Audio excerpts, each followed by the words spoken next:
Melbourne টেস্টে Australia Sam কন্ট্রাস্টের সাথে ধাক্কাধাক্কির জন্য এবার শাস্তি পেলেন বিরাট কোহলি।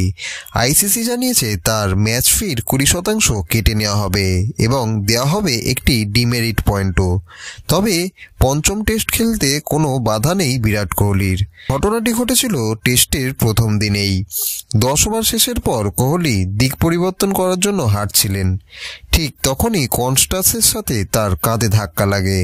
কনস্টাস ক্ষুব্ধ হয়ে কোহলিকে কিছু বলেন, পাল্টা কোহলিও চটে গিয়ে জবাব দেন। পরে সতীর্থ ও আম্পায়ারদের হস্তক্ষেপে বিষয়টি মিটে যায়। এরপর কমেন্টেটর মাইকেল ভন ও সুনীল গাভাস্কার এই কাজের কড়া সমালোচনা করেছেন। তিনি বলেন দুজনকেই শাস্তি দেওয়া উচিত। ম্যাচ শেষের পর কনস্টাস প্রেস কনফারেন্সে এসে বলেন, মাঠের লড়াই মাঠেই থাকুক, এটাও খেলারই একটা অংশ। তবে কোহলির আচরণ নিয়ে এখনো পর্যন্ত বিতর্কই চলছে।